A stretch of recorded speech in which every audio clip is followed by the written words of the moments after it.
Please all be seated. कृपा करके सब बैठ जाएं। I praise and thank God that God gave me this privilege coming from Bombay and that I can share the word of God. मैं परमेश्वर को धन्यवाद करता हूं कि मुंबई से यहां पर आकर के वचन को पेश करने के लिए इस प्रकार एक संदर्भ परमेश्वर ने मुझे प्रदान किया। So for me I can say whatsoever I am because of the grace of God and all praises, honor, glory belong to God. मेरे संबंध में जब मैं ये कहता हूं तो मैं यही कहता हूं कि मैं जो भी कुछ हूं वो परमेश्वर के अनुग्रह से हूं और इसके लिए परमेश्वर को ही आदर, मान, महिमा देता हूं। Let us turn in this evening book of Revelation and chapter 12 and verse 1 and 2.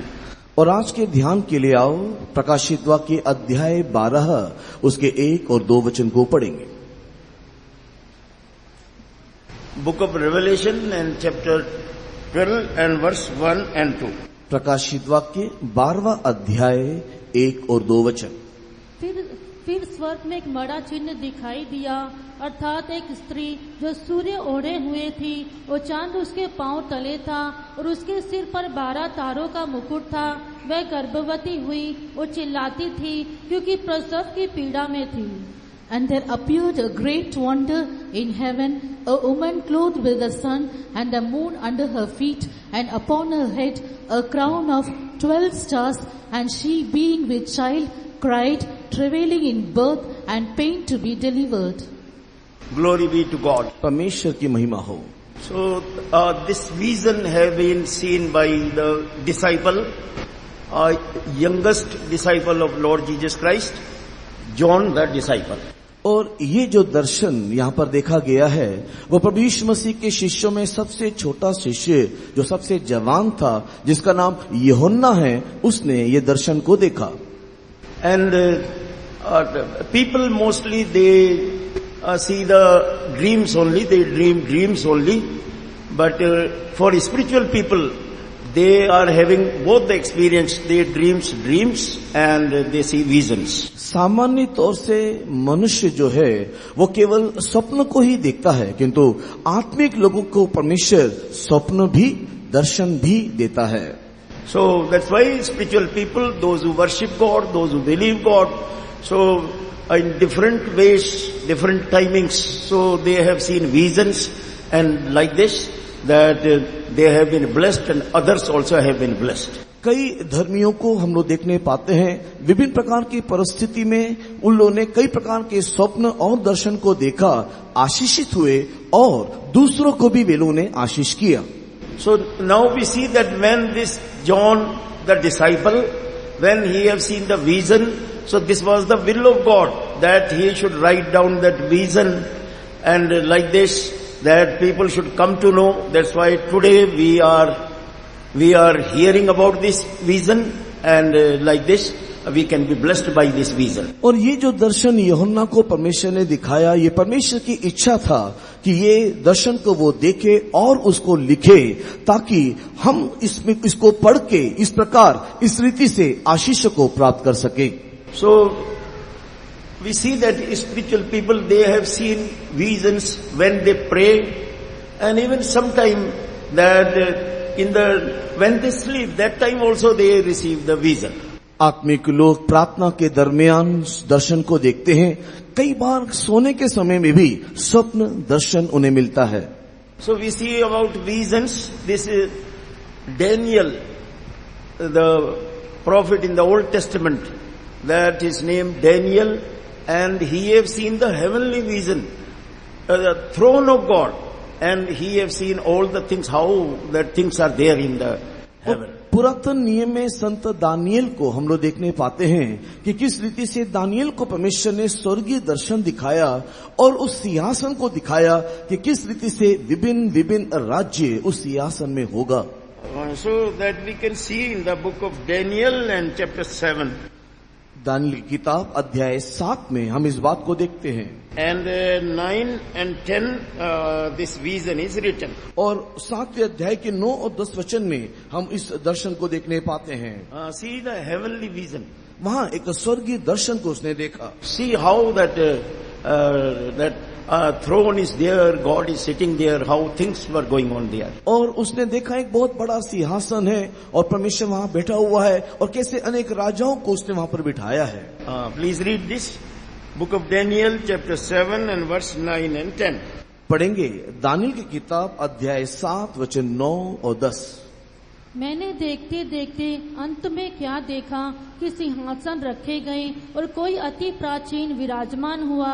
उसका वस्त्र हिमसा उजला और सिर के बाल निर्मल ऊन सरीखे थे. उसका सिंहासन अग्नि में और उसके पहिए धधकती हुई आग के से दिखाई पड़ते थे. उस प्राचीन के सम्मुख से आग की धारा निकल कर बह रही थी. फिर हजारों हजार लोग उसकी सेवा टहल कर रहे थे और लाखों लाख लोग उसके सामने हाजिर थे. फिर न्याय बैठ गए और पुस्तकें खोली गई. I beheld till the thrones were cast down, and the Ancient of Days did sit, whose garment was white as snow, and the hair of his head like the pure wool. His throne was like the fiery flame, and his wheels as burning fire. A fiery stream issued and came forth from before him.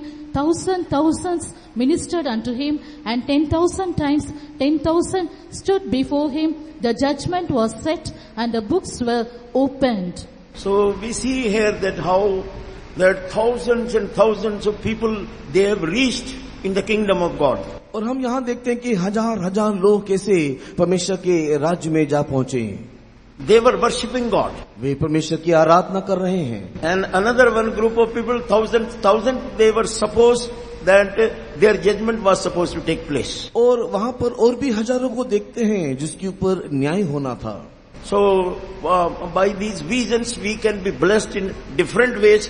If you will hear the word of God carefully, really God can bless you through these visions. अगर आप इन सारे दर्शनों को ध्यान पूर्वक पढ़ोगे देखोगे तो परमेश्वर निश्चय इन दर्शनों के माध्यम से आपको आशीष करेगा. It is written in the word of God that we have read in book of Revelation chapter 12 that in heaven he have seen this wonder. और प्रकाशित वाक्य के 12वें अध्याय में जो दर्शन को हमने पढ़ करके सुना, वहां पर हमने देखा कि आकाश में एक आश्चर्य बातें दिखाई दे रहा है. So earth is there and heaven is there. Earth reveals the sinful life and heaven reveals the holy life, godly life. और हम पृथ्वी को भी देखते हैं, स्वर्ग को भी, आकाश को भी देखते हैं. ये पृथ्वी जो है पापमय जीवन को और स्वर्ग जो है पवित्र जीवन को दिखाता है. So that because of that first Adam, all people have become earthly and they all have got the sinful life. They are living in sin. और पहले मनुष्य आदम के कारण सारे मानव जाति संसारिक या पृथ्वीवासी होकर के दिखाई दिए और उसमें पाप दिखाई देने लगा. And in 1 Corinthians chapter 15, and we are reading starting from verse 45 to 49, it is written that about Lord Jesus Christ, He is heavenly, He came from heaven. And like this, as through Adam, all people have become sinners. Now, this heavenly Lord Jesus Christ, people can become holy people, they can become godly people. और जब पहले कोरिन्थी उसके 15वां अध्याय वचन 45 से लेकर के 49 तक के वचनों को हम लोग पढ़ करके देखते हैं तो वहां पर पहले मनुष्य आदम के द्वारा सारे मानव जाति पापी बन गए, लेकिन प्रभु यीशु मसीह संसार में आया और वो एक आत्मिक था और उसके द्वारा वो सबको आत्मिक बना करके स्वर्ग में बिठाने के लिए, ले जाने के लिए चाहा. So that because of first Adam, all people, they were just living on the earth and having sinful life, and Lord Jesus Christ came to this world and He have taken all the people in heaven.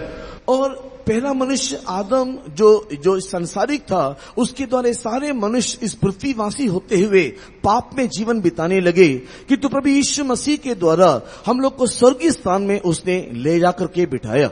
So we see that in Lord Jesus Christ, those who believe on the word, those who obey Him, so they can have heavenly life.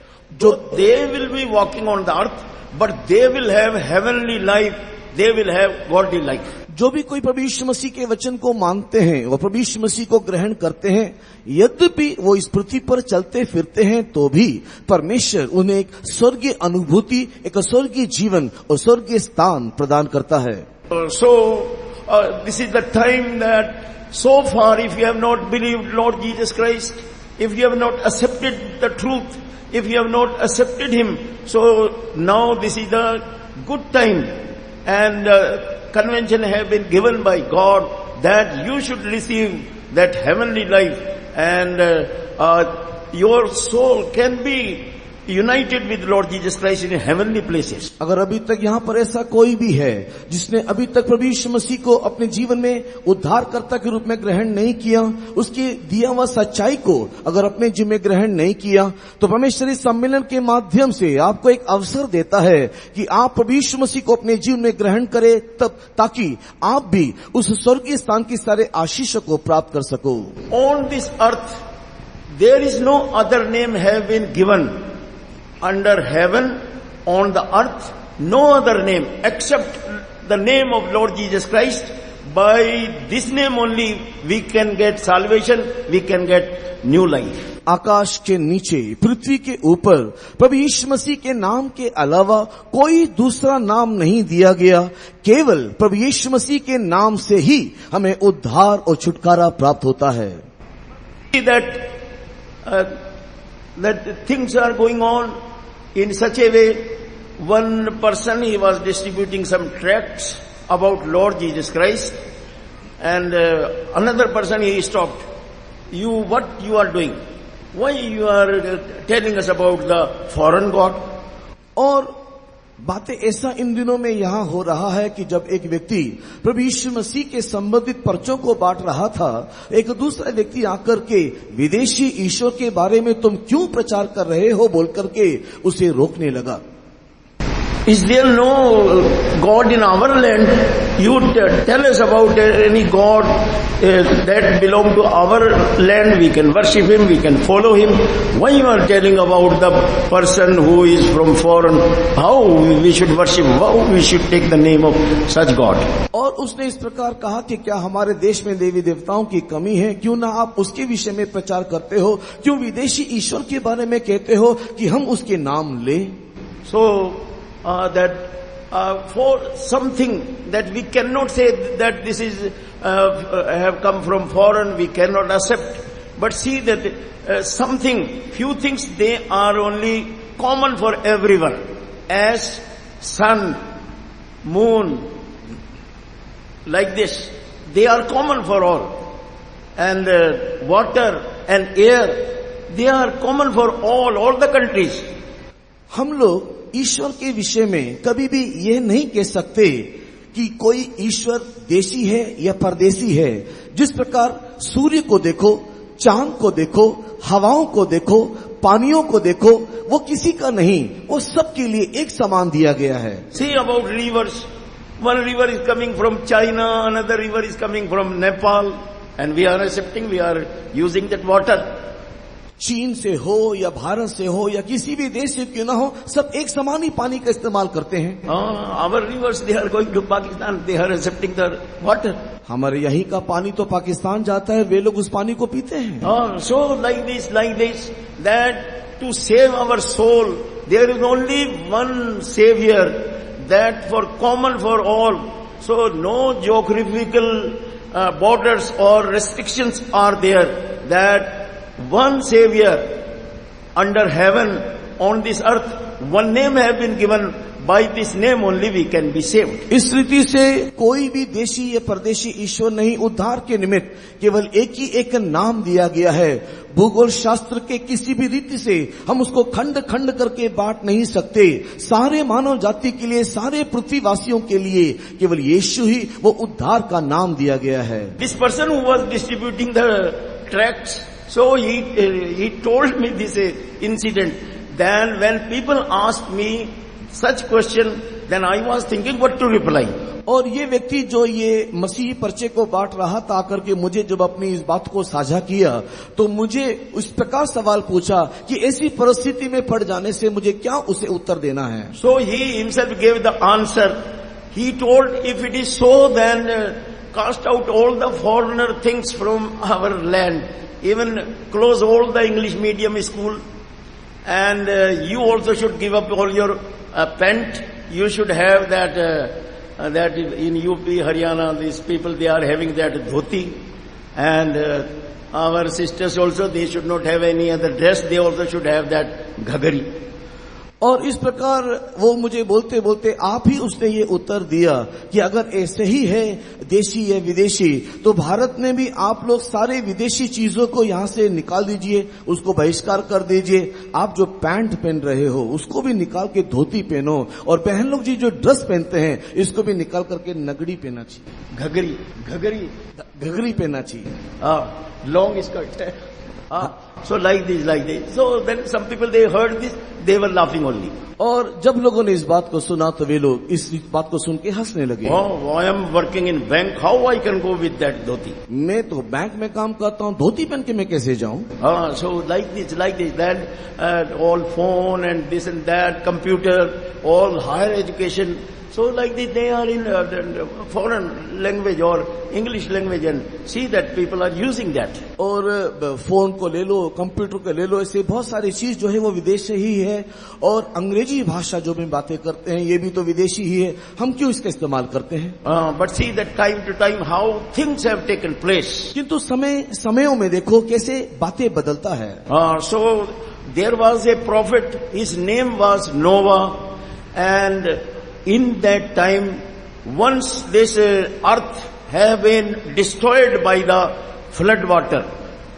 एक नूहा नामक भविष्यवक्ता था, और उसके दिनों में बाढ़ के द्वारा या जल प्रलय के द्वारा एक बार पूरे पृथ्वी नाश हो चुका था। Even people, they are researching, and they have find out that ark in which he like this he was saved by that flood water. और उस जल प्रलय के समय में नूह जिस जहाज में बैठ करके अपने प्राण को बचाया था, वैज्ञानिक लोग उसकी खोज पड़ताल भी करते हैं। So what happened in those days? उन दिनों में क्या हुआ?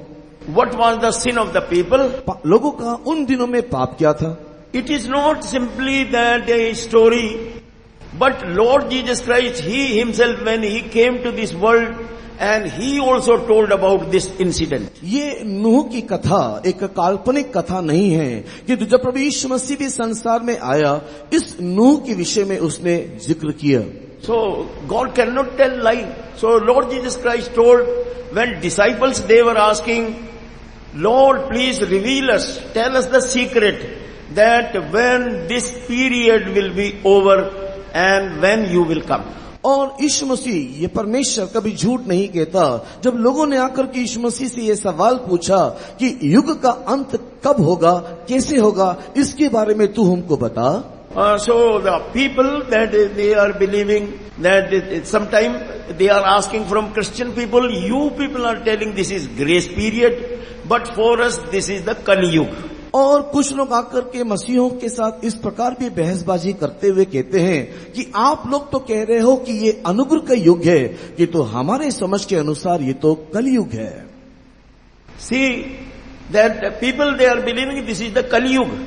लोग इस संसार में इस युग को कलयुग करके विश्वास करते हैं। This is the period, very evil period. ये एक बुरा समय काल है।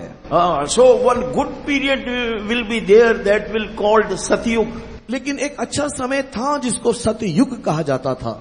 So that in your life, that if you accept the truth, Jesus Christ is the truth. If you accept the truth, so in your life that Satyug will start. अगर आप अपने जीवन में सत्य को ग्रहण करोगे और जो सत्य यीशु मसीह है उसको ग्रहण करोगे, तो आपके जीवन में सतयुग आरंभ होगा।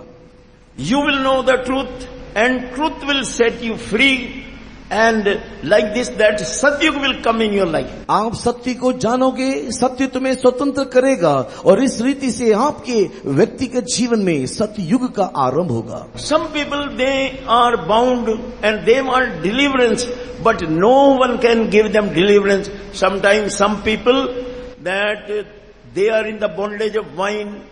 Some people they are smokers, And some people, they are in smokers, so many other bad habits. कुछ लोग तो कई प्रकार के बंधन में बंधे हुए हैं, अपने जीवन में इन सारे बंधनों से छुटकारा चाहते हैं। कुछ भी तो मद्यपान से, कुछ धूम्रपान से और कुछ अलग अलग नशीली पदार्थों के बंधनों में बंधे हैं और कोई उन्हें छुड़ाने वाला नहीं। So because that they are not knowing they are a deliverer. There is a God, there is a Lord who have created us and He can deliver us if we call upon Him. कोई इस बात को नहीं जानता कि हमारे लिए छुड़ाने वाला है। एक ईश्वर है जो छुड़ाता है, एक सृष्टि करता है जो छुड़ाता है, यदि हम उसे पुकारे। So some people, they got this experience, even they have testified in the meeting also. One person, he was a smoker and he brought in the meeting this bidi and cigarette also. But when he cried in the meeting, "Oh Lord Jesus Christ, save me from this.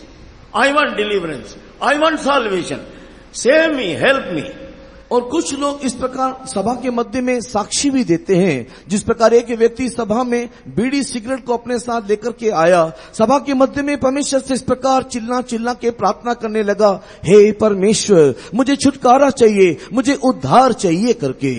Today you also, if you are having any type of bondage, so if you believe on Lord Jesus Christ, so you can call upon Lord Jesus Christ. You call with a true heart, "Oh Lord, oh Jesus, please come in my life, come in my heart, save me, oh God." अगर यहाँ पर भी ऐसा कोई भी बैठा है जिसको किसी भी प्रकार के बंधनों से अगर आपको छुटकारा चाहिए, तो आप भी परमेश्वर की ओर देखते जो उद्धार करता मुक्ति दाता है, बोलिए, हे परमेश्वर, मुझे उद्धार चाहिए, मुझे छुटकारा चाहिए। आप पूरे हृदय से, दिल के गहराई से आप उस परमेश्वर को पुकारो। Whatever your need, you have gone here and there and now you are disappointed. But in this meeting, if you call upon Lord Jesus Christ, "Oh Lord, help me. Oh Lord, save me. Oh Lord, I want this thing. I want that this problem should be solved." So you will see, when meeting will be over, you will see, oh yes, how wonderful things have taken place. इधर उधर भटकते भटकते छुटकारा पाने की चाहत में आप कहीं पर भी गए, लेकिन जब छुटकारा नहीं मिला, इस परिस्थिति में छुटकारा पाने की आशा के साथ अगर आप यहाँ पर दिखाई दे रहे हो, आप परमेश्वर की ओर देख करके पुकारते हुए कहो, हे परमेश्वर, मुझे मुक्ति चाहिए, हे परमेश्वर, मुझे छुटकारा चाहिए, तब आप परमेश्वर के ऐसे असीम अनुग्रह को देखोगे कि मीटिंग के समाप्ति के साथ ही साथ आपके जीवन में अद्भुत रीति से परमेश्वर काम करेगा और आपको छुड़ाएगा। There was a prophet and he was not having son. And God appeared to him and promised that Abraham, yes, you are going to get son. But he did not believe. पर एक भविष्यवक्ता था जिसको कोई संतान नहीं था, और परमेश्वर ने उसको इस प्रकार आशीष देते हुए कहा कि तुझे एक पुत्र संतान होगा, किंतु उसने इस बात को पहले विश्वास नहीं किया। But see that God have revealed that time, "Is there anything too hard for me?" उस समय में परमेश्वर ने अब्राहम से यह कहा, क्या परमेश्वर के लिए या मेरे लिए कोई भी बात कठिन है? नहीं, यहोवा के लिए कोई काम कठिन नहीं। No, nothing is too hard for Lord. हमारे परमेश्वर यहोवा के लिए कोई भी बात कठिन नहीं है। So we can sing that chorus also. We can sing. यीशु के लिए क्या कुछ कठिन है, यीशु के लिए सब कुछ संभव है। आमीन, हालेलुया। यीशु के लिए क्या कुछ कठिन है, यीशु के लिए सब कुछ संभव है। आज कल और सदा तेरे काम में विजय, अद्भुत काम करने को सामर्थ्य भरता है। आज कल और सदा तेरे काम में विजय, अद्भुत काम करने को सामर्थ्य भरता है। Hallelujah. Hallelujah. So that God proved and God blessed him with the son. Like this, God have done so many wonderful things for so many people. और परमेश्वर ने उसको एक पुत्र संतान दे करके अपने बात को साबित किया। परमेश्वर ने आश्चर्य काम किया और ऐसे ही अनेकों के साथ परमेश्वर ने किया है। So dear children of God, from this tonight, if you accept the truth, if you accept Lord Jesus Christ, then Satyug will start in your life. परमेश्वर के प्रिय लोगों, आज भी अगर आप सत्य को ग्रहण करोगे और आप प्रभु यीशु मसीह को अपने जीवन में उद्धारकर्ता के रूप में ग्रहण करोगे, तो आपके जीवन में सत्य युग का आरंभ होगा। Otherwise, that people, as they say, Kali Yuga means that because they are not knowing the truth, that's why that evil, he is doing all the evil things in their life, and they are crying and no hope, they are dying, and like this, without hope, they are going to hellfire. और इसी रीति से अगर आप उसे ग्रहण नहीं करोगे, तो जैसे लोग कहते हैं ये कलयुग में, कलयुग की अवस्था हमारे जीवन में दिखाई देगा, हम लोग बंधन में, पाप में, दुख दर्द में जीवन बिताते हुए ऐसे ही जीवन में जीते जीते अंत में नरक जा पहुंचेंगे। So when people asked from Lord Jesus Christ, please tell us when that this period will be over and when you will come, so please tell us. और यीशु मसीह के पास शिष्यों ने आकर के इस प्रकार पूछा, हमें कृपा करके बताए ये युग का अंत कब होगा, कब तू दोबारा आएगा। So when Lord Jesus Christ will come, then this period will be over, door will be closed, and like this, those who have entering now, and they will be blessed, and those who will be outside, they will only cry, they can weep, and all the privilege they will lose. प्रभु यीशु मसीह के कहने के अनुसार यीशु मसीह दोबारा आएगा, और जब वो आएगा उस समय में अनुग्रह के युग का द्वार बंद हो जाएगा, और जितने भी लोग इन दिनों में उसमें प्रवेश किए हैं वे धन्य हैं, कि तो जो लोग ने उसमें प्रवेश नहीं किया वे लोग रोएंगे, विलाप करेंगे, चिल्लाएंगे, किंतु उनके लिए कोई लाभ ना होगा। So now door have been opened, now door is open, and that God wants. Why this convention? Convention is for this. Now door is open and he is calling, oh blessed of God, why you are standing outside? You come inside, you come in the blessings, you come in the kingdom of God. और देखो आज द्वार खुला हुआ है, इस सम्मेलन के माध्यम से परमेश्वर आपको पुकार के कह रहा है, क्यों तू बाहर खड़ा है? हे परमेश्वर के धन्य, तू क्यों बाहर खड़ा है? तू भीतर आ और परमेश्वर के राज्य और उसकी आशीषों को पाले। When Lord Jesus Christ was on this earth, he served in the land of Israel. That's why village to village, city to city, he was going and telling the gospel. और प्रभु यीशु मसीह इस पृथ्वी में रहने के दिनों में वो इस्राएल के नगर नगर डगर डगर हर गांव और शहर जाकर के इस राज्य का प्रचार किया। And that he wants now every country, every place, every city, every town, that this gospel should be preached. And that people should hear, and now door is opened, and they should enter in the kingdom of God. They should receive the eternal life, and they should receive all the blessings. और परमेश्वर आज चाहता है कि केवल इस्राएल ही केवल नहीं, पूरे पृथ्वी के हर नगर, हर शहर, हर गांव, हर कस्बे में इस यीशु मसीह का प्रचार होना चाहिए, ताकि वे लोग भी सच्चाई को जानते हुए इसके अंदर प्रवेश कर सके, क्योंकि आज द्वार खुला हुआ है और इसके अंदर प्रवेश करते हुए स्वर्ग की सारी आशीषों को, स्वर्ग राज के सारे अनुभूतियों को वे लोग प्राप्त करें। Some people, they ask from Lord Jesus Christ, please tell us, you are going village to village, city to city, how many people will be saved? और कुछ लोग इस प्रकार पूछते हैं कि तू गांव गांव एक शहर से शहर जाता है, कितने लोग उद्धार पाए हैं? Lord Jesus Christ replied that he told that what will happen when door will be closed, only some people, that time they will knock the door, please open the door, we want to enter in. और यीशु मसीह ने उसको उत्तर देते हुए इस प्रकार कहा कि जब अनुग्रह का द्वार बंद हो जाएगा, उस समय में लोग आकर के खटखटाएंगे, चिल्लाएंगे, कहेंगे, पुकारेंगे कि हमारे लिए द्वार खोल, हमारे लिए द्वार खोल, किंतु अनुग्रह का समय समाप्त हो चुका है। Dear children of God, now door is open. You can enter in, you can do the will of God, you can accept Lord Jesus Christ, you can take water baptism, you can receive Holy Spirit, if you are for the ministry, you can enter in the ministry and you can do the ministry. Now door is opened. परमेश्वर के प्रिय लोगों, आज द्वार खुला हुआ है। आज आप इसमें प्रवेश कर सकते हो, उद्धार पा सकते हो, बपतिस्मा पवित्र आत्मा पा सकते हो। अगर परमेश्वर आपको सेवकाई के लिए बुलाता है तो देखो द्वार खुला है, आप सेवा करने के लिए, सेवा के लिए आ सकते हो। Oh, but when door will be closed, some people they will say, oh, I wanted to take water baptism. किंतु जब द्वार बंद हो जाएगा तब लोग कहेंगे, मैं तो बपतिस्मा लेना चाहता था, I want to worship Jesus. मैं यीशु की आराधना उपासना करना चाहता था, I want to hear the word of God. मैं परमेश्वर के वचन को सुनना चाहता हूँ। So that's why they will go here and there, they will run here and there in search of the word of God. But see that because door have been closed, so they cannot have that privilege. इधर उधर भटकते हुए इस सच्चाई को ढूंढने की कोशिश करेंगे, किंतु द्वार बंद हो जाने के कारण ढूंढेंगे किंतु उन्हें मिलेगा नहीं। So Lord Jesus Christ told that before that I come, these days of Noah will return back. और यीशु मसीह ने कहा कि मेरे आगमन से पहले नूह के दिनों की घटनाएं दोबारा घटेगा।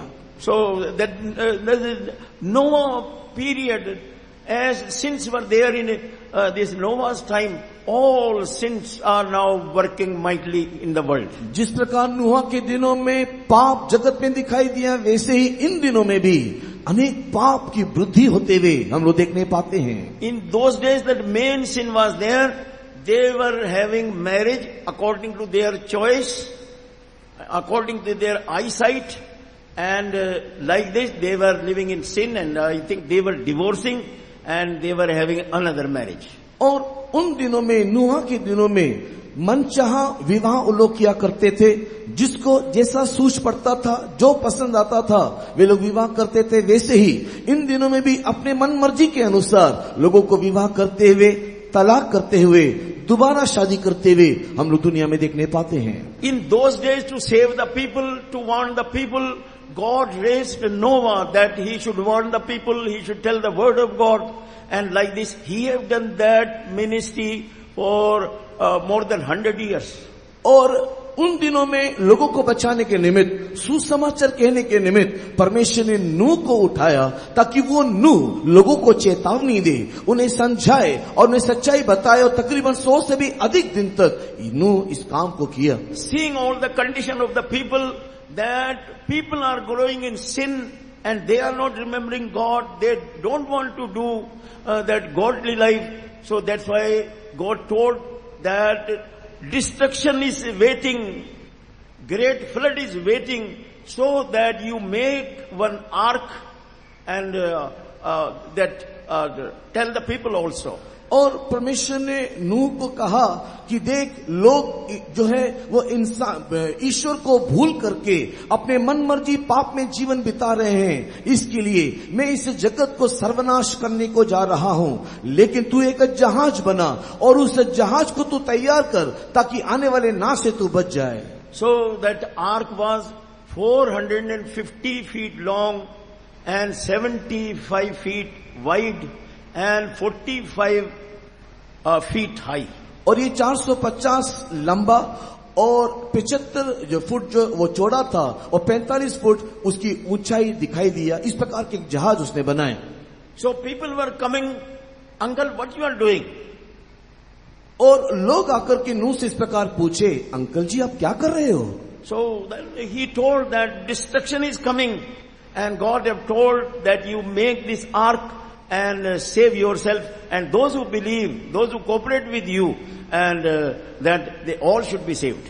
और उसने इस प्रकार कहा, एक बहुत बड़ा विनाश पृथ्वी पर आने जा रहा है, इसके लिए परमेश्वर ने मुझे ये जहाज बनाने को कहा। जो भी कोई मेरे साथ सहायता करेगा और जो मेरी बात को मान के इसमें प्रवेश करेगा वे लोग बच जाएंगे। इस प्रकार एक संदेश उसने दिया। So all people were telling, no, it will not happen. It is not possible. How it will be happen? And they all rejected. सारे लोगों ने एक ही बात कहा, नहीं ऐसा नहीं हो सकता, ऐसे कैसे हो सकता है। और इस प्रकार की बातों को बोल करके हर एक लोग उस संदेश को उन्होंने रद्द किया, इनकार किया। Nowadays also that we are hearing that some prophets, they have prophesied for something, and many things have been come true, whatsoever they have prophesied, and they have prophesied that there will be atomic war. और इस रीति से इन दिनों में भी अनेक भविष्यवक्ताओं ने भविष्यवाणी किया, उनकी कई भविष्यवाणी सत्य होकर के उभरा भी है। और उन्होंने इस रीति से एक भविष्यवाणी किया है कि एक एटॉमिक युद्ध बहुत ही शीघ्र होने जा रहा है। So because of many these atom bombs, so that much heat will be produced, much darkness will be produced. So on this earth, that even sunlight also will not come. 11 months they have told, 11 months that sunlight will not reach to the earth. और भविष्यवाणी में उन्होंने इस प्रकार कहा है कि अणुबम के द्वारा कई जगहों में युद्ध होगा और कई जगहों में इसका आविष्कार या बनाया जा रहा है, और इस रीति से अंधकार पृथ्वी पर ऐसा छाया करेगा कि 11 महीने तक सूर्य की किरण भी पृथ्वी पर नहीं पड़ेगा। Such a destruction is waiting. इस प्रकार के एक विनाश इंतजार कर रहा है। But before that, as we have seen in that vision, that before that what will happen?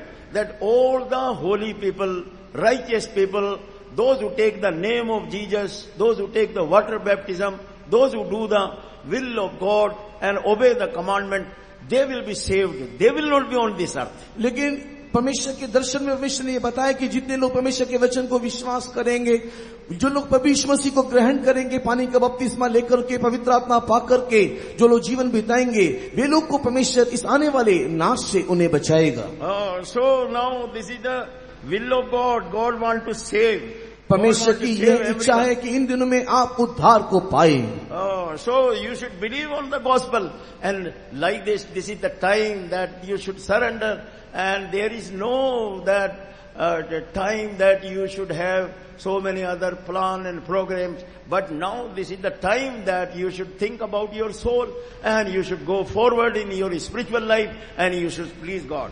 और इसी के लिए हमें चाहिए कि अन्य किसी भी प्रकार की योजनाओं को इन दिनों में ना बनाते हुए, अन्य योजनाओं के बारे में चिंता ना करते हुए, ये समय उद्धार पाने का समय है। आने वाले विनाश से बच निकलने के लिए परमेश्वर के हाथों में अपने आप को समर्पण करने का समय है। So in that vision we were reading that in the heaven that a disciple have seen the wonder, and in the vision he went up to the moon. He was seeing moon, and one woman was standing on the moon. और वहां पर जो दर्शन के बारे में हमने प्रारंभ में पढ़ा था, वहां पर इस प्रकार दिखाई पड़ा कि आकाश में एक चिन्ह दिखाई दे रहा है, और ये दर्शन देखने को जब वो ऊपर को गया तो उसने वहां पर एक चांद को देखा, और उस चांद के ऊपर एक स्त्री को उसने खड़े हुए देखा। This moon is standing for the grace of God. और ये जो चंद्रमा है वो परमेश्वर के अनुग्रह को दर्शाता है। So as that woman is standing on the moon, this woman is standing for the church of God. और ये जो चांद जो है, जो चांद के ऊपर जो स्त्री जो दिखाई दे रहा है, ये स्त्री जो है परमेश्वर की कलीसिया को दर्शाता है। Some people they say this is the country of Israel. Some people they say this is Mary and Jesus. Like this, so many people they are having wrong interpretation. कुछ लोग इस स्त्री जो ये दर्शन में दिखाई दे रहा है इसके बारे में कहते हैं कि ये स्त्री जो है वो इस्राएल का प्रतीक है, तो कुछ कहते हैं कि ये माता मरियम और यीशु मसीह के बारे में कहा गया है, और इस रीति से इस दर्शन के बारे में एक गलत अनुभव को वो लोग रखे हुए हैं। On the surface of this earth, as my statistics may be right or wrong, so 750 crore people are there. और शायद मेरे अनुमान के अनुसार पूरे पृथ्वी पर तकरीबन 750 करोड़ लोग हैं। 750 crore people are there on this earth. इस पृथ्वी पर वर्तमान 750 करोड़ लोग हैं। And people are believing around 400 crore people, 400 crore people. So they are accepting Lord Jesus Christ and they are believing in Him.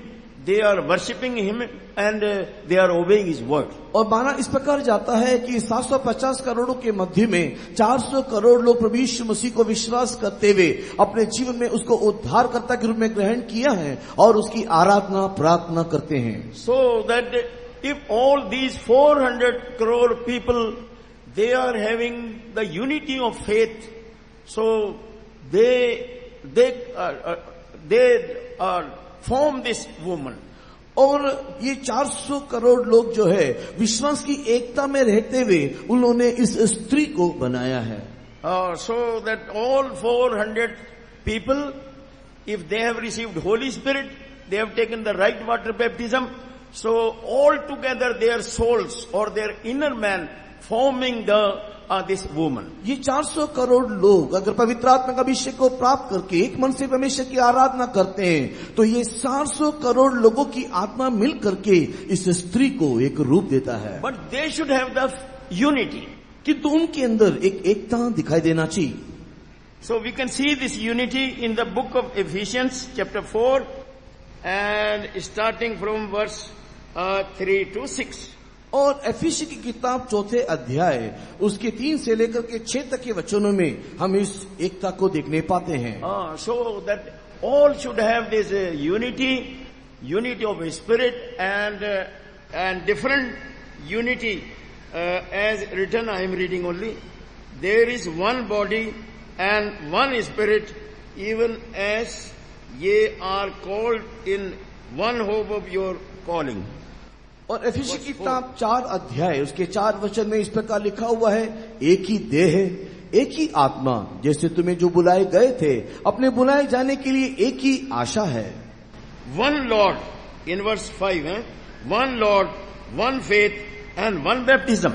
5वें वचन में एक ही प्रभु है, एक ही विश्वास, एक ही बपतिस्मा. And in verse 6, one God and Father of all, who is above all, through all and in you all. और 6ठे वचन में और सबका एक ही परमेश्वर और पिता है और जो सबके ऊपर और सबके मध्य में है और सब में है. If you are believing, you are accepting this truth, this doctrine like this, and you come in the unity, so you will be the part of that woman that is called the Church of God. अगर आप इस सत्य को विश्वास करते हुए इसमें अगर आप शामिल होंगे तो आप उस स्त्री जो चिन्ह स्वरूप दिखाई दिया आप में उसमें एक भागीदार होकर के दिखाई दोगे. In Ephesians chapter 5 and verse 25 it is written. एफिसी की किताब अध्याय 5 वचन 25 में लिखा है. So that writer is writing, husbands, you love your wives as Christ also have loved the church. Means that Christ and the church, they are like husband and wife. और वहां पर लेखक इस प्रकार वहां पर लिखते हुए कहता है कि हे पतियों, अपनी पत्नी को तुम प्रेम रखो जैसे मसीह ने भी कलीसिया से प्रेम किया है. तो जिस रीति से एक पति और पत्नी का संबंध और प्रेम दिखाई देता है वैसे ही मसीह अपने कलीसिया को प्रेम करता है. So it is not that he is having any family life, he need any woman to get married, but this is the spiritual matter. Spiritually we should understand, spiritually we should take all these souls, whether they are father or mother, man or woman, boys or girls, if they have believed on this doctrine, so taking right water baptism and receiving this experience of Holy Spirit, so they become the part of that woman. और कोई भी व्यक्ति क्यों ना हो, यहाँ पर कहने का तात्पर्य ये नहीं है कि हमारा परमेश्वर किसी स्त्री से विवाह करना चाहता हो या किसी प्रकार के एक परिवार वो बढ़ाना चाहता हो, किंतु ये जो सारी बातें यहाँ पर लिखा हुआ है ये एक आत्मिक दृष्टिकोण में लिखा हुआ है. और इस आत्मिक दृष्टिकोण में लिखे जाने वाला विषय वो ये है कि जो भी कोई प्रभु यीशु मसीह को विश्वास करते हुए पानी का बपतिस्मा लेकर के पवित्र आत्मा का अभिषेक को प्राप्त करता है वो उस स्त्री में भागीदार हो जाता है. So like this that this woman is standing on the moon and moon is standing for the grace of God. और ये स्त्री एक चांद के ऊपर खड़ी है और ये चांद ईश्वर के अनुग्रह को दिखाता है. Lord Jesus Christ came to this world and he brought the grace. Through him we have received the grace for grace. और प्रभु यीशु मसीह संसार में अनुग्रह को लेकर आया और उसी के द्वारा अनुग्रह पर अनुग्रह हम लोग प्राप्त करते हैं.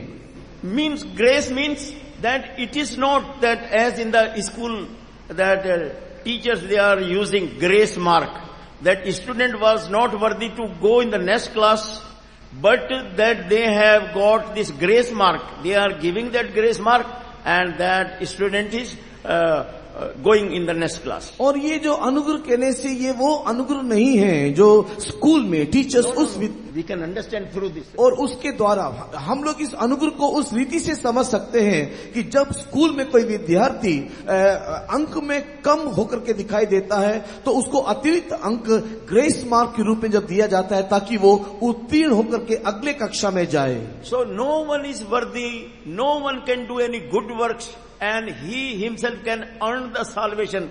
No one can earn the salvation. This is the gift of God. By faith, if you accept Lord Jesus Christ, by faith, this salvation you can receive. कोई भी इस उद्धार को कमा नहीं सकता है कि तू परमेश्वर के अनुग्रह के द्वारा परमेश्वर ने इस अनुग्रह को कमा करके हमको दिया है. यदि आप विश्वास करोगे, यदि आप प्रभु यीशु मसीह को स्वीकार करोगे तो ये अनुग्रह से दिया गया उद्धार आपको मिलेगा. Commandments, 10 commandments were brought by Moses, but people were not able to fulfill the commandments. That's why by fulfilling the commandments, no one was able to get the salvation. मूसा के द्वारा 10 आज्ञाओं को परमेश्वर ने दिया, लेकिन कोई भी उस 10 आज्ञाओं को अपने जीवन में संपूर्ण रीति से पालन नहीं कर सकता. Oh, that's why they failed. They were not able to receive that और यही salvation. कारण है कि वे लोग अपने जीवन में अनुग्रह को प्राप्त नहीं कर पाते. So that's why that Lord Jesus Christ came and commandments were brought by Moses, but grace to obey the commandments, to fulfill the commandments, this Lord Jesus Christ brought the grace. और इसी कारण से जो व्यवस्था मूसा के द्वारा दिया गया मनुष्य पालन नहीं कर सकता, इस कारण से प्रभु यीशु मसीह जगत में आया और वो अनुग्रह लेकर के आया ताकि उस अनुग्रह के द्वारा परमेश्वर की सारी व्यवस्थाओं को हम लोग पालन कर सके. इस रीति से परमेश्वर हमारे यीशु मसीह के द्वारा अनुग्रह जगत में आता है. In John the Gospel chapter 1 and verse 14, verse 16 and 17, all these things are written. यूहन्ना जी सुसमाचार अध्याय 1 उसके 14, 15, 16 वचन में हम इस बात को देखने पाते हैं. See, I am reading 17 verse. For the law was given by Moses, but grace and truth came by Jesus Christ. यूहन्ना जी सुसमाचार अध्याय 1 वचन 17, इसलिए कि व्यवस्था तो मूसा के द्वारा दी गई परंतु अनुग्रह और सच्चाई यीशु मसीह के द्वारा पहुंची. And in verse 16, and of his fullness have all we received, and grace for grace. और 16 वचन, क्योंकि उसकी परिपूर्णता से हम सब ने प्राप्त किया अर्थात अनुग्रह पर अनुग्रह. If you, with a true heart, if you call upon Lord Jesus Christ, then grace will be imparted from heaven to you. अगर आप पूरे हृदय से दिल की गहराई से प्रभु यीशु मसीह को पुकारोगे तो स्वर्ग से आपको अनुग्रह दिया जाएगा. If you call upon Lord Jesus Christ, by calling the name of Lord Jesus Christ, the grace will be imparted to you. You will feel some grace have come to me. अगर आप प्रभु यीशु मसीह को पूरे हृदय से पुकारोगे तो स्वर्ग से आपके लिए अनुग्रह प्रदान किया जाएगा और जब अनुग्रह आपके ऊपर आएगा तब आप इस बात को एहसास करने पाओगे कि मुझ पर अनुग्रह हुआ है. You should not call as a experiment, but you should believe. And now in this meeting you can call upon Lord Jesus Christ and you will see how that things will change and how that you will feel all my burden have gone. और आप एक प्रयोग करने की रीति में आप इसको ना पुकारे कि तो इस सभा में प्रभु यीशु मसीह को अपने सारे दिल की गहराई से पुकारो तब परमेश्वर का अनुग्रह आपके ऊपर आएगा और आपके जीवन का सारा बोझ चिंता परमेश्वर दूर करेगा और परमेश्वर के अनुग्रह को आप अपने जीवन में एहसास करने पाओगे. This woman means all the church,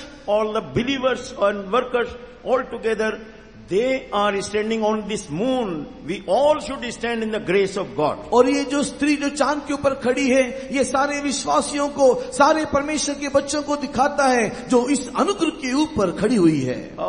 So it is written for grace God is giving grace to the humble, but God is resisting the proud. परमेश्वर नम्र लोगों को अनुग्रह देता है किंतु अभिमानियों का वो सामना करता है।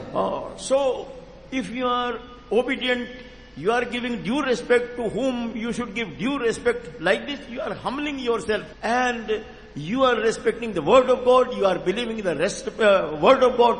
You are humbling yourself. जब आप अपने आप को नम्र करते हो, जिसे समाधान देना है, अगर आप उन्हें आदर देते हो, परमेश्वर के वचन को आदर अगर करते हो, तो इस रीति से आप अपने आप को नम्र करते हो।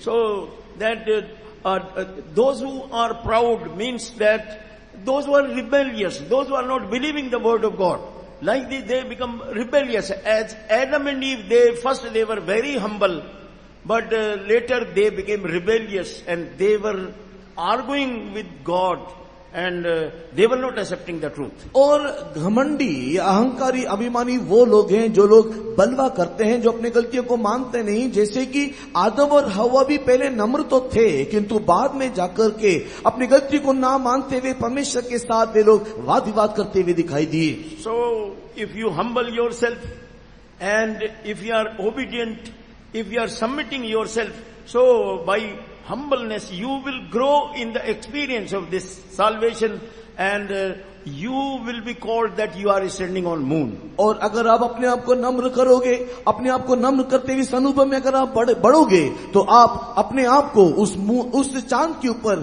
खड़े हुए आप लोग अनुभव करने पाओगे। In book of Judges we are reading the experience of Israelites and book of Judges and chapter 2 we are reading about that.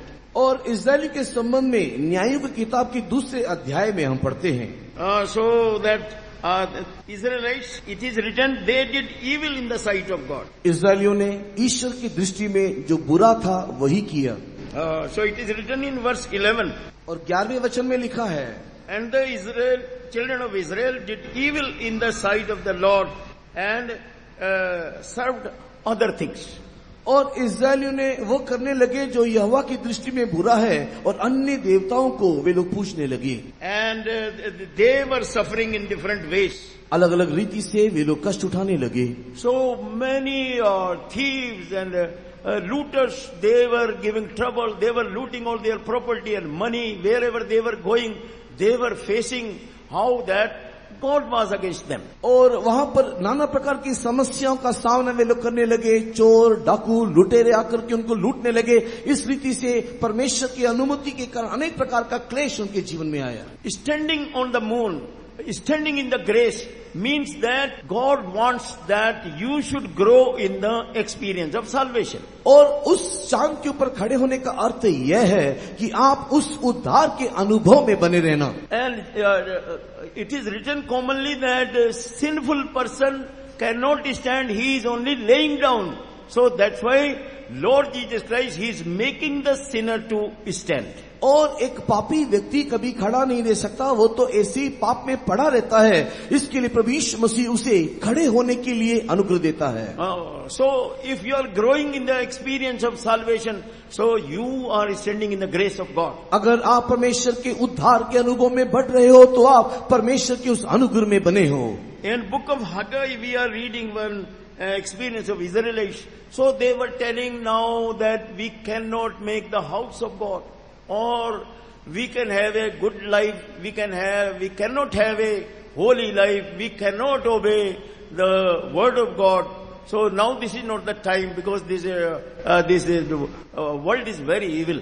और उन लोग हगाई की किताब में इस प्रकार लोगों को बोलते हुए देखने पाते हैं कि ये जगत बहुत ही बुरा है, हम वचन के अनुसार जी नहीं सकते, परमेश्वर के भवन को बना नहीं सकते, एक अच्छा जीवन जी नहीं सकते। And then in book of Haggai, this verse 6 it is written. Verse 6 it is written. हगाई की किताब के 6वें वचन में ये बात लिखा है। First chapter. पहले अध्याय के 6वें वचन में ये बात लिखा है। So there it is written that when they were going for farming, that also was not blessing. If they were doing any business, they were earning any money, everywhere failure and failure. और यहाँ पर इस प्रकार लिखा है कि जब ये लोग खेती बाड़ी को करने गए, वहाँ कोई लाभ नहीं हुआ, कोई व्यापार करने को गए, वहाँ पर भी कोई मुनाफा नहीं मिला, हर जगह केवल पराजय पराजय। So everywhere, if you are disappointed in your business, in your family, if you are disappointed in your farming work, and other things, whatsoever you are planning, if you are disappointed and failure, this is the reason that God wants you should stand in the grace of God. You should do the work of salvation. और अगर आपके व्यापार में कोई भी उन्नति दिखाई नहीं दे रहा, खेती बाड़ी करते हो लेकिन परिश्रम का फल अगर नहीं मिलता, तो यहाँ पर परमेश्वर आपके जीवन के संबंध में यही चाहता है कि तू अनुग्रह में खड़ा हो, उद्धार को तू प्राप्त करना चाहिए. So if you are doing the work of salvation, then you are humble. God will be very happy. God will be very pleased. God will bless you and bless you. अगर तू उद्धार के काम को करेगा, अपने आप को नम्र करेगा, तो परमेश्वर तुझे प्रसन्न होगा और वो तुझे आशीषित करेगा. So about this woman it is written that she was standing on the moon and she have clothed herself with the sun. और यहाँ पर स्त्री को हम लोग देखने पाते हैं कि वो उस चांद के ऊपर खड़ी है और सूर्य को परिधान की हुई है. So that sun we cannot see also properly, and wearing of sun that all burning. But this is the spiritual meaning. In a spiritual way, spiritual sense we should understand this. सूर्य के संबंध में कहने से हम अपनी नंगी आंखों से सूर्य को देख भी नहीं सकते, और यहाँ पर तो ये लिखा है कि वो सूर्य को पहनी हुई है. तो ये सब एक अक्षरीय बात नहीं, एक अनुभव, एक आत्मिक अनुभव है. एक आत्मिक दृष्टिकोण से इसे हमें समझना और देखना है. In spirituality, Lord Jesus Christ is the Son, and He is the Son of righteousness. और आत्मिक दृष्टिकोण में देखने के समय में ये सूर्य हमारे प्रभु यीशु मसीह को दिखाता है, वही हमारे धर्म का सूर्य है. So in the inner man of the people, darkness is there, and with this electricity light or torch, we cannot use that light and can have light in our spiritual life. आज मनुष्य के जीवन को देखने के समय में उनके हृदय में अंधकार दिखाई देता है, और उनके जीवन के अंदर दिखाई देने वाले अंधकार को किसी भी प्रकार के विद्युत शक्ति के द्वारा या किसी प्रकार के टॉर्च के द्वारा हम उसके अंधकार को दूर नहीं कर सकते. So that's why Lord Jesus Christ is the light. He is the sunlight. प्रभु यीशु मसीह ही वो रोशनी है, यीशु मसीह वो धर्म का वो ज्योति है. So if anyone will open the heart, Lord Jesus Christ entering in him, and light is entering in him, and like this so many blessings, so many joy, so many अगर peace. कोई भी अपना हृदय को प्रभु यीशु मसीह के लिए खोलेगा, तो प्रभु यीशु मसीह उसके हृदय में प्रवेश करेगा, जिसके द्वारा ईश्वर की रोशनी, उसकी ज्योति उसके जीवन में समाएगा, और इस रीति से वो बहुत सारी आशीषों को पाएगा. Lord Jesus Christ is the Son of righteousness. प्रभु यीशु मसीह धर्म का सूर्य है. And how we can clothe with sun? हम कैसे सूर्य को परिधान कर सकते हैं? So Lord Jesus Christ in Matthew the Gospel chapter 3, so to teach us, to give the example, Lord Jesus Christ, He wanted to take water baptism. That's why He came to John, and not John the disciple, but John the Baptist. और हमको इस बात को सिखाने के लिए कि कैसे हम उसे पहन सकते हैं, आप यीशु मसीह एक नमूना दिखाने के निमित्त मत्ती लिखित सुसमाचार के 30 अध्याय में बपतिस्मा देने वाले यूहन्ना के पास जाकर के आप वो बपतिस्मा को लिया. So when he came, John the Baptist, he told, no sir, I should take baptism from your hands. और जब वो बपतिस्मा लेने के लिए बपतिस्मा देने वाले यूहन्ना के पास आया, तो बपतिस्मा देने वाले यूहन्ना ने यीशु को देख करके कहा, नहीं, मुझे तो तेरे हाथों से बपतिस्मा लेना आवश्यक है.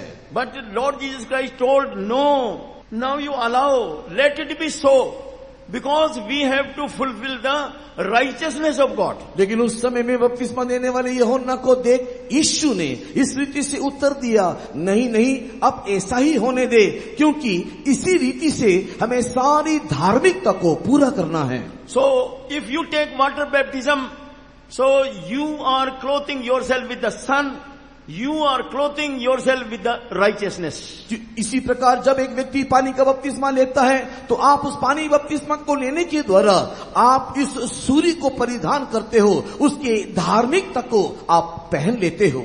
So when you take water baptism, as we are having our dress, pant or shirt or other cloth, so when we are wearing, same manner spiritually we are wearing Lord Jesus Christ. जब हम पानी की बपतिस्मा को लेते हैं उस समय में हम प्रभु यीशु मसीह को इस रीति से परिधान करते हैं जैसे हमारे शारीरिक देह के ऊपर हम पोशाक पहनते हो. So when you are praying without water baptism, so in the presence of God you looks like a naked person. But if you have taken water baptism, in the presence of God you will be clothed person. जब परमेश्वर के सम्मुख में आप प्रार्थना करते हो और पानी के बपतिस्मा के बिना दिखाई देते हो तो ईश्वरीय दृष्टि में आप एक नंगे व्यक्ति होकर के दिखाई देते हो. किंतु जब एक व्यक्ति पानी के बपतिस्मा ले लेता है तो ईश्वर की दृष्टि में वो यीशु मसीह को पहना हुआ अवस्था में ईश्वर को दिखाई देता है. So if you take water baptism like this, your whole body it will be like this. Though you have clothed Lord Jesus Christ, so you will be look like Lord Jesus Christ. और जब आप यीशु मसीह को परिधान कर लेते हो आप किसी भी प्रकार के दिखने वाले या किसी भी प्रकार के व्यक्ति होने से भी ईश्वर आपको देखने के समय में आप में वो उसे यीशु दिखाई देता है. Children, they are buying the faces and they were using that face, and when people see, so they are not seeing that a small child is there, but they will see the person. So same manner, if you take water baptism, you have clothed Lord Jesus Christ in the presence of God. So God will bless you as God has blessed Lord Jesus Christ. छोटे छोटे बच्चों को हम लोग देखते हैं कि वो लोग नकाब को खरीदते हैं और नकाब को लेकर के पहनते हैं और जब उस नकाब को पहना हुआ किसी बच्चे को हम देखते हैं तो वहां पर बच्चे का चेहरा दिखाई नहीं देता किंतु वो नकाब दिखाई देता है. वैसे ही पानी की बपतिस्मा को लेने के द्वारा हम लोग प्रभु यीशु मसीह को परिधान कर लेते थे. So see that if you have not taken water baptism, you believe in this doctrine, and like this you should do the will of God and you should take water baptism and you will become a righteous person. अगर आपने पानी का बपतिस्मा नहीं लिया है तो आप पानी के बपतिस्मा को लेना चाहिए और आप इस धार्मिकता को प्राप्त कर लेना चाहिए. So we see that this woman, she was having the crown on her head, crown of 12 stars. और हम इस स्त्री को प्रकाशित वाक्य के 12वें अध्याय में देखते हैं जो चांद के ऊपर खड़ी है और सूर्य को पहनी हुई है. उसके सिर पर 12 तारों का मुकुट है. So this crown first, it speaks about the anointing of Holy Spirit. सबसे पहले तो ये जो मुकुट है ये पवित्र आत्मा के अभिषेक को दिखाता है. Word of God says if anyone is receiving the anointing of Holy Spirit, it means he have received the crown from God. और परमेश्वर का वचन यह कहता है कि अगर कोई भी पवित्र आत्मिक अभिषेक को प्राप्त करता है तो वो ईश्वर से मुकुट पाता है. So in book of Levi and chapter 21, this experience have been written, I think in verse 12, that when that priest, they have been anointed with the Holy Spirit, they have the crown of Holy Spirit upon them. और levy व्यवस्था के 21 chapter verse 12. 21वें अध्याय के 12 वचन में जब एक याजक को अभिषेक किया जाता है तो उस समय में उसको एक मुकुट मिलता है करके हम लोग वहां पर देखने पाते हैं. So you should receive this crown. See, crown is for the kings, so you will become king. और आप लोग भी इस मुकुट को प्राप्त करना चाहिए. मुकुट तो राजाओं को दिया जाता है और पवित्र आत्मा के अभिषेक के द्वारा आप भी एक राजा बन जाना चाहिए. So that in the vision Lord Jesus Christ have appeared and many people have seen that Lord Jesus Christ with the crown. और कई लोगों ने इस बात को देखा है कि जब यीशु मसीह प्रकट होगा तो अनेकों के सिरों में मुकुट होगा. So that in book of Revelation chapter 19 it is written about Lord Jesus Christ that many crowns were there on his head. और प्रकाशित वाक्य के 19वें अध्याय में हम लोग देखने पाते हैं कि कई मुकुट उसके सिर पर दिखाई दे रहा है. So by the anointing of Holy Spirit, God is helping us. We are ordinary people and we become prince, we become kings. Kings means that those who fight the battle and winning the battle. और हम एक सामान्य साधारण मनुष्य होने से भी हमारा परमेश्वर पवित्र आत्मा का अभिषेक के द्वारा एक मुकुट देकर के हमें राजा बनाता है. और राजा बनने का अर्थ ये है कि हम लोग लड़के हमारे जीवन के सारे युद्धों में जय का उपा सके. In book of Galatians chapter 4 verse 1 and 2, these things are written. Galati की किताब अध्याय 4 वचन 1 और 2 में हम इन सारी बातों को देखने पाते हैं. There it is written, if suppose a prince have took the birth in the house of king, so that now he go through some training and then he will know how to get battle and get victory like this, in future he will become king. और अगर एक कोई राजकुमार किसी राजा के घराने में या घर में जन्म लिया है तो अनेक प्रकार के प्रशिक्षण को वो लेता है और बाद में आगे जाकर के अनेक युद्धों को जीतता है और वो आप एक राजा बनता है. This is written, this crown is the crown of 12 stars. और यहाँ लिखा है कि ये जो मुकुट दिया गया है वो 12 तारों का मुकुट है. These stars, they are called the apostles. और ये जो 12 तारे हैं ये प्रेरितों को दर्शाता है. So Lord Jesus Christ, he chosen 12 disciples and 3.5 years he was teaching the doctrine to them. प्रभु यीशु मसीह ने 12 शिष्यों को चुन लिया और 3.5 साल तक उन्हें शिक्षा देता रहा. And while he was going to heaven, when he was taken up to heaven, he told, whatsoever I have taught you, you go and give them baptism and teach all these things whatsoever I have taught you. और प्रभु यीशु मसीह इस पृथ्वी को छोड़ स्वर्गारोहण होने से पहले प्रभु यीशु मसीह ने अपने शिष्यों को बुला करके यह कहा कि जो भी कुछ मैंने तुम्हें सिखाया है, तुम्हें जो बताया है, उसकी तुम शिक्षा दो और सारे लोगों को ये बात सिखाओ. So this is the doctrine of Jesus Christ he gave to the disciples. So when the disciples, they are teaching, so that is called apostolic doctrine. और ये जो शिक्षा है प्रभु यीशु मसीह ने आप इन शिष्यों को दिया और इसलिए कि ये शिष्य लोग या प्रेरित लोग इसको सिखाने लगे, ये प्रेरित शिक्षा करके कहलाए जाने लगा. So this doctrine is to become kings, to become overcomers, to acceptable, and when Jesus will come, they all will be accepted in the coming of Jesus. और ये जो प्रेरित को उपदेश है, ये उपदेश इसके लिए कि हम लोग जयवंत होकर के दिखाई दे, क्योंकि जयवंत लोग प्रभु यीशु मसीह के आगमन के समय में उसके सामने जाकर के प्रस्तुत होंगे. Lord Jesus Christ brought the doctrine. Before that, nobody have preached about the doctrine. Lord Jesus Christ told that everyone if have to enter in the kingdom of God, they need another birth. Not this physical birth as we are taking from our parents, but that is the spiritual birth, have to take by water and have to take by Holy Spirit. और प्रभु यीशु मसीह से पहले किसी ने भी इसका प्रचार नहीं किया था कि यदि किसी को भी परमेश्वर के राज्य में प्रवेश करना है तो उसको दोबारा जन्म लेना पड़ेगा. दोबारा जन्म लेने का अर्थ एक बार माँ के गर्भ में जाकर के जन्म लेने का अर्थ नहीं जैसे शारीरिक दशा में हम लेते हैं, किंतु दोबारा जन्म लेने का अर्थ यह हुआ कि हम लोग जल और आत्मा में जन्म लेना चाहिए. God will be happy to see you if you have taken this another birth. अगर हम एक दूसरा जन्म को लेते हैं, हमें देख करके हमारा परमेश्वर प्रसन्न होता है. And see that he brought the doctrine about the servants of God. और उसने एक सेवकों के उपदेश को भी लाया. So he told, if anyone want to become disciple, so they should leave their father, mother, consecrate their father, mother. Even they should not have any family life. They should not have any marriage. सेवकों के संबंध में परमेश्वर का दिया हुआ उपदेश यह है कि यदि कोई मेरा पीछे हो लेना चाहता है और सेवा करना चाहता है तो वो अपने माता पिता अपना सब कुछ छोड़ करके किसी भी रीति से पारिवारिक जीवन को ना बिताते हुए वो मेरे पीछे हो लेना चाहिए. Oh, so that's why some servants of God, they have been called so many servants of God, they testified that how they were called. Their marriage is taking place and they were searching who is the life partner, and nobody was there, only one person in marriage was taking place. और कई सेवकों ने इस प्रकार अपने साक्षी और गवाहियों में इस बात को बताया जो उन्होंने अनुभव किया है कि उनका एक विवाह हो रहा है.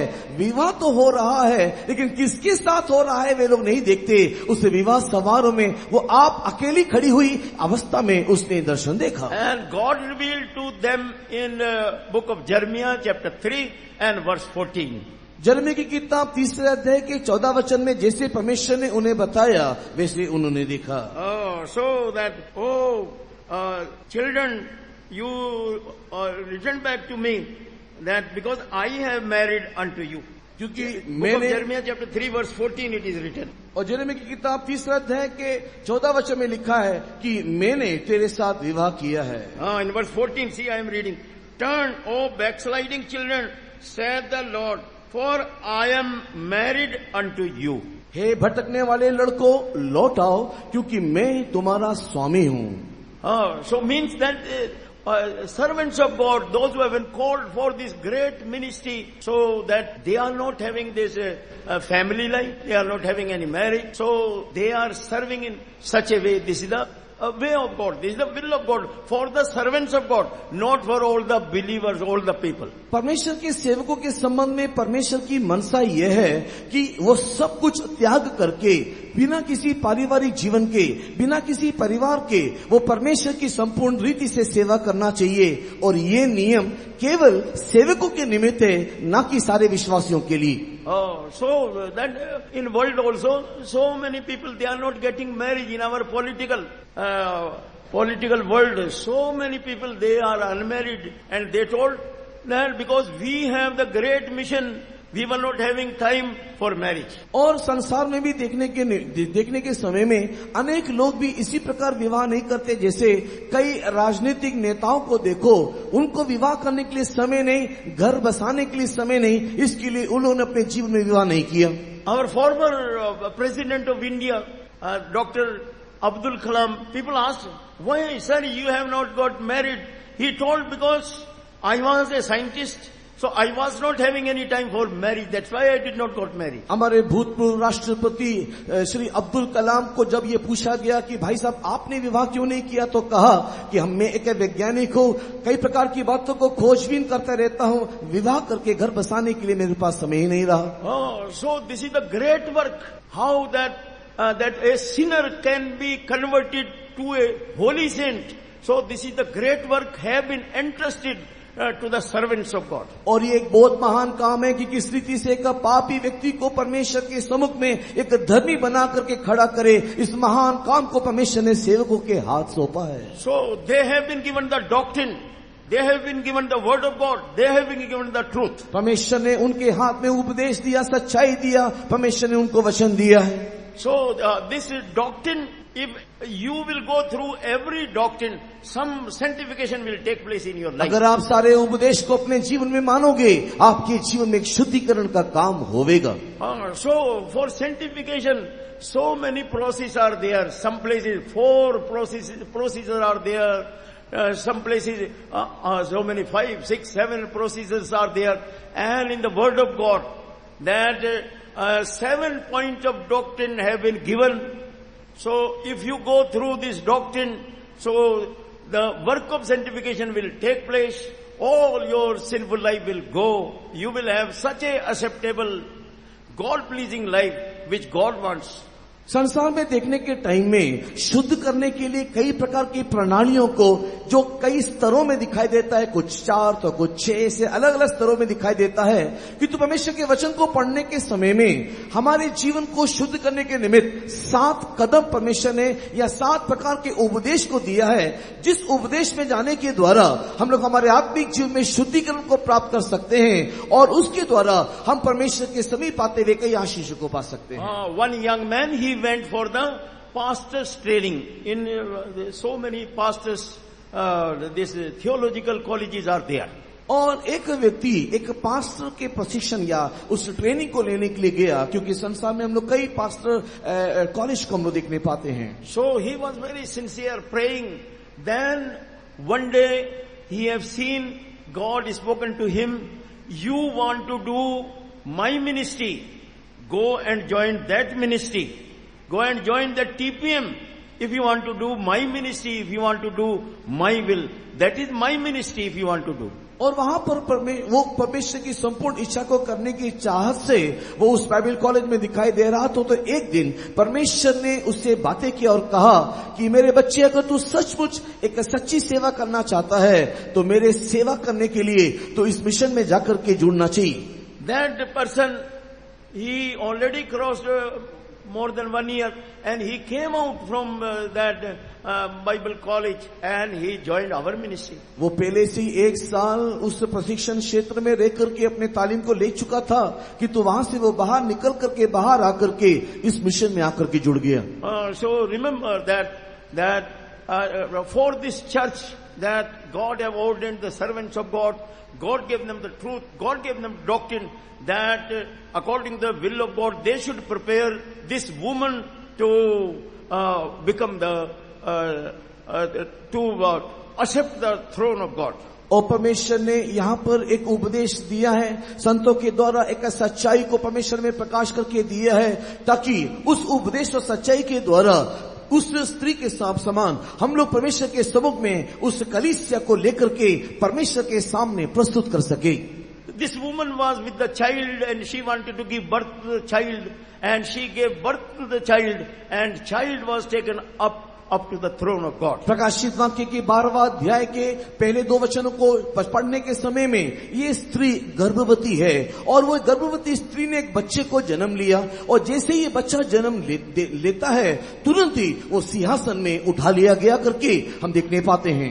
In Matthew the Gospel chapter 24 and verse 40 and 41, Lord Jesus Christ told, when coming of Jesus will be there, 2 people will be in the same field, and one will be taken up, other one will be left behind. और प्रभु यीशु मसीह ने मत्ती लिखित सुसमाचार के अध्याय 24 वचन 40-41 में इस प्रकार कहा कि 2 व्यक्ति खेत में काम कर रहे होंगे, जब यीशु मसीह का आगमन होगा उस समय में एक उठा लिया जाएगा, दूसरा छोड़ दिया जाएगा।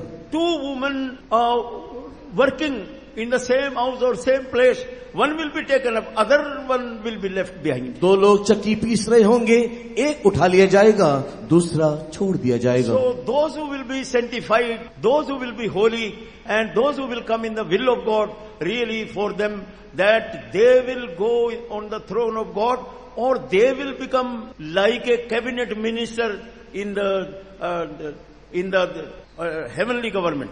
और जो कोई अपने आप को शुद्ध करेगा, जो अपने आप को पवित्रताई के लिए समर्पण करेगा, प्रभु यीशु मसीह के आगमन के समय में वो उठा लिया जाएगा, और वो जब उठा लिया जाएगा उस समय में परमेश्वर के राज में वो एक मंत्री करके दिखाई देगा। God gave us such a great privilege. परमेश्वर ने इस प्रकार के एक सुंदर सौभाग्य हमें दिया है। We all should be thankful to God.